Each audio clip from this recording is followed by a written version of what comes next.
नमस्कार दोस्तों, समाधान केयर में आप सभी का स्वागत है। आज के इस वीडियो में हम बात करेंगे कि ई मित्र से जन्म प्रमाण पत्र के लिए ऑनलाइन आवेदन कैसे करें। पूरी जानकारी मिलेगी आपको इस वीडियो में, इसलिए वीडियो को लास्ट तक जरूर देखें। सबसे पहले हम ब्राउजर ओपन करेंगे और अपनी ई मित्र आईडी से लॉगिन करेंगे। लॉगिन करने के बाद में यूटिलिटी टाइप सर्विस पर क्लिक करेंगे।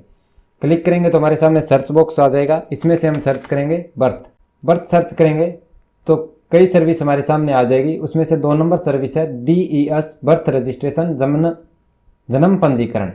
इस पर हम क्लिक करेंगे। एक हमें पॉपअप दिखाई देगा। ओके बटन पर क्लिक करके हम थर्ड पार्टी पोर्टल पर रीडायरेक्ट हो जाएंगे। थर्ड पार्टी पोर्टल पर रीडायरेक्ट होने के बाद में हमारे सामने पहचान की वेबसाइट आ जाएगी। हम सबसे नीचे स्क्रॉल करेंगे और जन्म प्रमाण पत्र के लिए इस पर क्लिक करेंगे। अगर ऑटोमेटिक है तो क्लिक रहने देंगे और प्रवेश करे पर क्लिक करेंगे। प्रवेश करे पर क्लिक करेंगे तो हमारे सामने जन्म प्रमाण पत्र का फॉर्म ओपन हो जाएगा। इसे हम फिल करेंगे पूरा डाटा स्टेप बाय स्टेप। सबसे पहले जन्म दिनांक का कॉलम दिया हुआ है तो इसमें हम सबसे पहले जन्म दिनांक एंटर करेंगे। जन्म दिनांक एंटर करने के बाद में हम 2 नंबर कॉलम है लिंग का, यहाँ पर पुरुष है तो पुरुष सेलेक्ट करेंगे, महिला है तो महिला सेलेक्ट करेंगे। उसके बाद में जन आधार इनरोलमेंट नंबर या जन आधार नंबर का कॉलम दिया हुआ है। यहाँ पर हम जन आधार नंबर या जन आधार रसीद संख्या एंटर करेंगे। एंटर करने के बाद में हम कहीं पर भी क्लिक करेंगे तो जो जन आधार हमने एंटर किया है उस परिवार से संबंधित सभी सदस्यों की लिस्ट हमारे सामने आ जाएगी। आप यहाँ पर देख सकते हैं सभी सदस्यों की लिस्ट आ गई है। इनमें से हम किसी एक का चयन करेंगे। या तो कैंडिडेट का नाम है तो कैंडिडेट के नाम पर क्लिक करेंगे। अगर पिता का नाम चयन करना चाहते हैं तो पिता के नाम के नीचे जो कॉलम दिया हुआ है उस पर क्लिक करेंगे। अगर माता का नाम चयन करना चाहते हैं तो माता के नाम के नीचे जो कॉलम दिया हुआ है उसका हम चयन करेंगे। किसी एक का चयन करना जरूरी है। जिसका आप चयन करेंगे उसका नाम नीचे कॉलम में ऑटोमेटिक एंटर हो जाएगा। बाकी डिटेल आपको एंटर करनी है। मैंने मेरे केस में माता का नाम चयन किया है तो माता का नाम ऑटोमेटिक एंटर हो गया, हिंदी और अंग्रेजी दोनों में। अब हम सबसे पहले जिसका जन्म प्रमाण पत्र बनाना चाहते हैं उसका नाम यहाँ पर शिशु का नाम हिंदी में इस कॉलम में एंटर करेंगे, वो भी हिंदी में। हिंदी में नाम एंटर करने के बाद में उसके सामने एक कॉलम दिया हुआ है शिशु का नाम अंग्रेजी में। इसमें हम जिसका जन्म प्रमाण पत्र बना रहे हैं उसका नाम अंग्रेजी में एंटर करेंगे। एंटर करने के बाद में शिशु के पिता का नाम हिंदी में इस कॉलम में हम जिसका जन्म प्रमाण पत्र बना रहे हैं उसके पिता का नाम हिंदी में एंटर करेंगे। और इस कॉलम के आगे शिशु के पिता का नाम अंग्रेजी में लिखें तो यहाँ पर हम उसके पिता का नाम इंग्लिश में लिखेंगे। ध्यान रहे आपका जो आधार कार्ड पर नाम है, शिशु के पिता के आधार कार्ड पर नाम है, वो नाम आपको यहाँ पे एंटर करना है और माता का नाम भी वही एंटर करना है। अगर आप उसमें कुछ मिस्टेक कर देते हैं तो नीचे आधार नंबर का कॉलम दिया हुआ है, इसमें आधार नंबर लगाने पर आपको एरर दिखा देगा और आपका फॉर्म सबमिट नहीं होगा। अब पिता का आधार नंबर का कॉलम दिया हुआ है तो यहाँ पर हम जिसका जन्म प्रमाण पत्र बना रहे हैं उसके पिता का आधार नंबर एंटर करेंगे। एंटर करने के बाद में हम साइड पर कहीं पर भी क्लिक करेंगे तो कुछ प्रोसेसिंग होगी और उसके बाद में यहाँ पर आधार नंबर वेरीफाई हो जाएगा। अगर इसमें कुछ मिस्टेक होगी तो आपको यहाँ पे नाम चेक करने की ज़रूरत है। अगर नाम डिटेल सही एंटर किया हुआ है तो यहाँ पे एरर नहीं आएगा, आधार नंबर वेरीफाई हो जाएगा। आप देख सकते हैं मेरा यहाँ पे वैलिड का निशान आ गया है और इस पर मैं माउस लेकर आ रहा हूँ तो ऑनलाइन वेरीफाइड लिखा हुआ है, यानी मेरा आधार नंबर नाम से जो मैंने नाम एंटर किया है उससे मैच कर गया, वेरीफाइड हो गया। अब इसके नीचे देखिए शिशु की माता का नाम हिंदी में एंटर करना है, यहाँ पर हिंदी में एंटर करेंगे और उसके सामने कॉलम है शिशु की माता का नाम अंग्रेजी में तो यहाँ पर इंग्लिश में भी एंटर करेंगे। एंटर करने के बाद में अब यहाँ पर देखिए एक कॉलम दिया हुआ है माता का आधार नंबर। इस कॉलम में हम जिसका जन्म प्रमाण पत्र बना रहे हैं उनकी माता का आधार नंबर एंटर करेंगे। ध्यान रहे आपको नाम हिंदी और अंग्रेजी दोनों में बिल्कुल सही एंटर करना है। अगर सही एंटर करेंगे तो ही आपका आधार नंबर वेरीफाई होगा, नहीं तो आपको एरर दिखा देगा। आधार नंबर एंटर करने के बाद में साइड में कहीं पर भी क्लिक करेंगे तो कुछ प्रोसेसिंग होगी और हमारा आधार नंबर वेरीफाई हो जाएगा। आप यहाँ पे देख सकते हैं ऑनलाइन वेरीफाइड लिखा हुआ आ गया माउस लेकर आने पे और वैलिड का साइन भी आ गया। अब हम थोड़ा नीचे स्क्रॉल करेंगे और यहाँ पर देखेंगे घटना का स्थान, जन्म स्थान। गांव है तो गांव पर सेलेक्ट करेंगे, शहर है तो शहर पर सेलेक्ट करेंगे। मेरे केस में गांव है तो मैं गांव पर सेलेक्ट करूँगा। राज्य राजस्थान आ गया। जिले का नाम सबसे पहले हमें यहाँ पे सेलेक्ट करना है। जिले का नाम सेलेक्ट करने के बाद में उसके सामने पंचायत समिति का ऑप्शन दिया हुआ है तो इस कॉलम में हम पंचायत समिति सेलेक्ट करेंगे। पंचायत समिति सेलेक्ट करने के बाद में पंचायत ग्राम पंचायत का यहाँ पर हम कॉलम दिया हुआ है, इस पर ग्राम पंचायत सेलेक्ट करेंगे। इसके आगे कॉलम दिया हुआ है गांव का नाम का तो यहाँ पर गांव का नाम सेलेक्ट करेंगे। तो यहाँ पर आप देखेंगे कि गांव का नाम सेलेक्ट करने के बाद में 6 नंबर कॉलम माता पिता का स्थायी पता हिंदी में। इसमें ऑटोमेटिक जो हमने डाटा सेलेक्ट किया था वो एंटर हो गया। गांव का नाम एंटर हो गया, ग्राम पंचायत का नाम एंटर हो गया, पंचायत समिति का नाम, जिला और राज्य, यहाँ पर सब कुछ ऑटोमेटिक आ गया है। इसमें आप कुछ चेक करेंगे कि स्पेलिंग वगैरह में कुछ लिखने में दिक्कत तो नहीं है। अगर नहीं है, सही है बिल्कुल, तो इसको ऐसे ही रहने देंगे। अगर स्पेलिंग वगैरह में कुछ मिस्टेक आ रही है तो आप उसे सही करेंगे। अब इसके नीचे देखिए एक कॉलम दिया हुआ है, क्या यही जन्म के समय माता पिता का स्थायी पता है? अगर हाँ तो आप हाँ पर क्लिक करेंगे। अगर नहीं है तो नीचे एक कॉलम दिया हुआ है, इसमें आप जन्म का पता है वो एंटर करेंगे। मेरे केस में दोनों सेम है तो मैं हाँ पर क्लिक करूँगा। अब जैसे यहाँ पे क्लिक किया तो जन्म के समय माता पिता का पता है वो ऑटोमेटिक जो ऊपर दिया हुआ है वो सारा का सारा नीचे एंटर हो गया। अब हम थोड़ा नीचे स्क्रॉल करेंगे, पिन कोड के कॉलम में पिन कोड एंटर करेंगे। अब यहाँ पर हमें 8 नंबर कॉलम में जन्म स्थान पूछा जा रहा है, तो हम सिलेक्ट करेंगे। यहाँ पे संस्थागत है तो संस्थागत सेलेक्ट करेंगे, गैर संस्थागत है तो गैर संस्थागत सेलेक्ट करेंगे। मेरे केस में जन्म है वो घर पर हुआ है तो मैं यहाँ पे गैर संस्थागत सेलेक्ट करूँगा। सेलेक्ट करने के बाद में यहाँ पर एक कॉलम आ गया, जन्म स्थान का पता हिंदी में, यानी जहाँ पर जन्म हुआ है वो पता हिंदी में एंटर करना है। यहाँ पर जो ऊपर दिया हुआ है मैं उसे कॉपी करूँगा और यहाँ पर एंटर कर दूँगा। इसके बाद में आगे एक कॉलम दिया हुआ है, जन्म स्थान का पता अंग्रेजी में, तो ऊपर दिया हुआ है वो मैं कॉपी करूँगा और यहाँ पर अंग्रेजी में एंटर पेस्ट कर दूँगा। इसके बाद में यहाँ पे देखिए इत्तिला देने वाले यानी आवेदक का नाम, यानी जन्म प्रमाण पत्र बनाने के लिए अगर माता आवेदन कर रही है तो यहाँ पर आप माता की डिटेल एंटर करेंगे। अगर पिता आवेदन कर रहे हैं तो पिता की डिटेल एंटर करेंगे।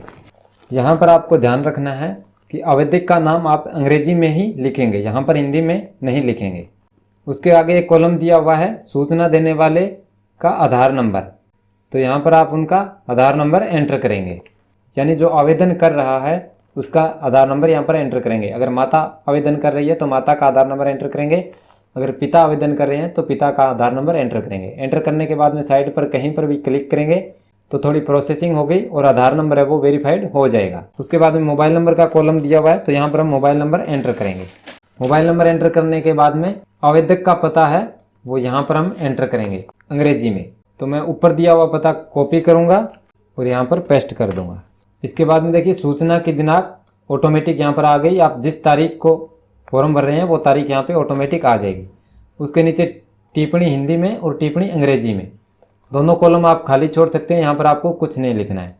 उसके बाद में देखिए नीचे एक कॉलम दिया हुआ है, माता के निवास के नगर या गांव का नाम, तो जहाँ पर निवास स्थान है माता पिता का उस गाँव का नाम आप यहाँ पर लिखेंगे अंग्रेजी में।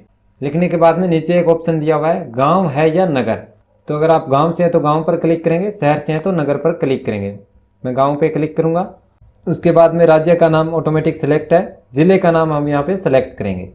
सेलेक्ट करने के बाद में 11 नंबर कॉलम है, परिवार का धर्म, यानी आवेदक का जो भी धर्म है वो यहाँ पर आप सेलेक्ट करेंगे। सेलेक्ट करने के बाद में 12 नंबर कॉलम में पिता का शैक्षणिक स्तर पूछा गया है, यानी पिता ने कहाँ तक पढ़ाई की है। अगर बिल्कुल भी पढ़ाई नहीं की है तो आप निरक्षर सेलेक्ट कीजिए। अगर कुछ पढ़ाई कर रखी है, साक्षर, प्राथमिक, उच्च प्राथमिक, माध्यमिक, उच्च माध्यमिक, स्नातक, तो उसके हिसाब से आप यहाँ पर सेलेक्ट करेंगे। उसके बाद में माता का शैक्षणिक स्तर पूछा हुआ है, अगर बिल्कुल भी माता ने पढ़ाई नहीं की है तो आप निरक्षर सेलेक्ट कीजिए, नहीं तो एलिजिबिलिटी के अनुसार यहाँ पर सेलेक्ट कीजिए साक्षर, प्राथमिक, उच्च प्राथमिक, जो भी आप सेलेक्ट करना चाहें। उसके बाद में देखिए एक कॉलम दिया हुआ है, पिता का व्यवसाय, तो यहाँ पर हमें पिता का व्यवसाय सेलेक्ट करना है। उसके बाद में एक नीचे कॉलम दिया हुआ है, माता का व्यवसाय, लिस्ट में से माता का व्यवसाय सेलेक्ट करना है। अगर इस लिस्ट में नाम नहीं है तो आप यहाँ पे सेलेक्ट करेंगे अन्य जिनका व्यवसाय और कहीं वर्णित नहीं, इस पर हम क्लिक करेंगे।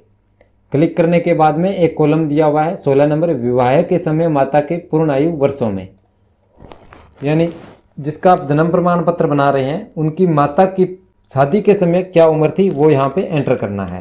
एंटर करने के बाद में नीचे एक कॉलम दिया हुआ है, शिशु के जन्म के समय माता की आयु पूर्ण वर्षों में, यानी जिसका आप जन्म प्रमाण पत्र बना रहे हैं उनका जिस टाइम जिस डेट को जन्म हुआ था उस डेट को इनकी माता की पूरी आयु क्या थी वो यहाँ पे वर्षों में एंटर करनी है।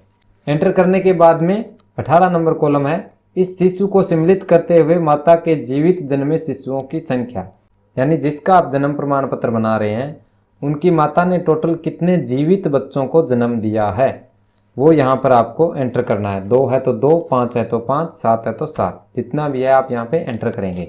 उसके बाद में एक कॉलम दिया हुआ है प्रसव के दौरान उपलब्ध कराई गई परिचर्या, यानी जिसका आप जन्म प्रमाण पत्र बना रहे हैं उनके जन्म के समय उनकी माता को क्या सुविधा मिली थी। यहाँ पे कुछ लिस्ट दी हुई है, उसमें से आप सिलेक्ट करेंगे। अगर सरकारी अस्पताल से मिली हुई है तो सरकारी अस्पताल से करेंगे। अगर घर पर जन्म हुआ है तो आप यहाँ पे संबंधी या अन्य द्वारा सेलेक्ट करेंगे।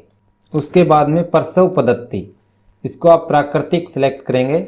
उसके बाद में बच्चे का वजन, यानी जिसका आप जन्म प्रमाण पत्र बना रहे हैं उनका जन्म के समय कितना वजन था वो यहाँ पे आप एंटर करेंगे। बच्चे का जन्म के समय वजन लगभग 3 किलोग्राम के आसपास रहता है, तो आप 3 किलोग्राम यहाँ पे सिलेक्ट करेंगे।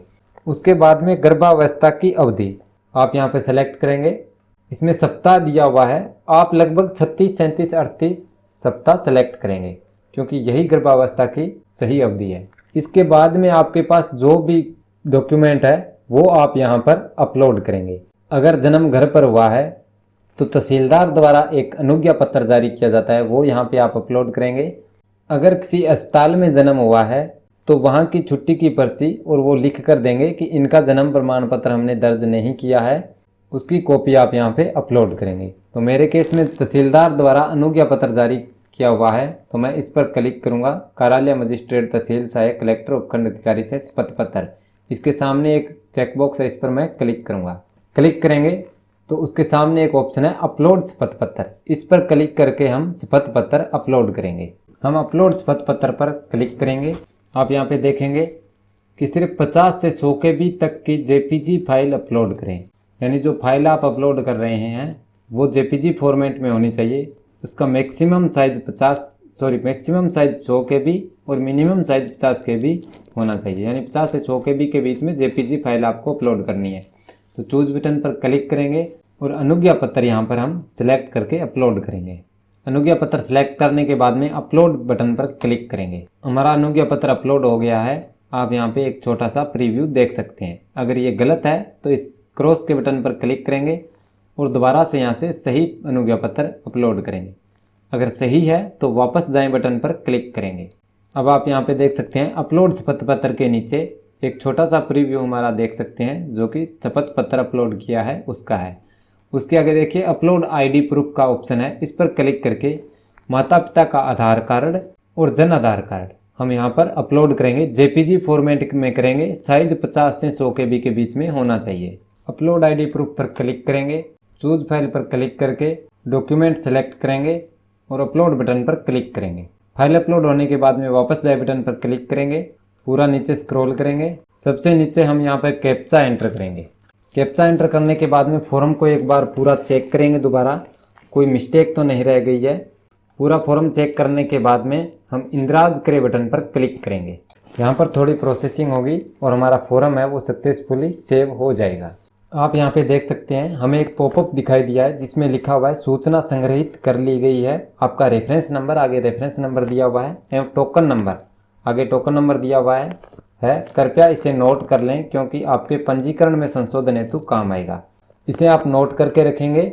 अगर आपके फॉर्म में कोई त्रुटि रह गई है और ग्राम पंचायत कार्यालय द्वारा सेंडबैक किया जाता है तो इस टोकन नंबर और रेफरेंस नंबर से आप फॉर्म में संशोधन करेंगे। संशोधन कैसे करना है इसका वीडियो हमने बनाकर यूट्यूब चैनल पर अपलोड कर दिया है, आप इस समाधान केयर यूट्यूब चैनल पर वो वीडियो देख सकते हैं। यहाँ पर हम ओके बटन पर क्लिक करेंगे। ओके बटन पर क्लिक करने के बाद में हमारा रेफरेंस नंबर और टोकन नंबर हमारे सामने शो हो जाएगा। अगर आपने प्रपत्र संख्या 5 पहले से प्रिंट करके और ऑफलाइन फॉर्म फिल किया हुआ है तो आपको इसे प्रिंट करने की ज़रूरत नहीं है। नहीं तो आप प्रपत्र संख्या 5 प्रिंट करेंगे और इसे प्रिंट करके अपने पास रखेंगे। डॉक्यूमेंट आपको ग्राम पंचायत कार्यालय में जमा करवाना है। इसमें आपको एक तो फॉर्म प्रपत्र 5 जमा करवाना होगा, एक अनुज्ञा पत्र जारी किया है वो जमा करवाना होगा, माता पिता का आधार कार्ड और जन आधार कार्ड, ये डॉक्यूमेंट आपको जमा करवाने हैं।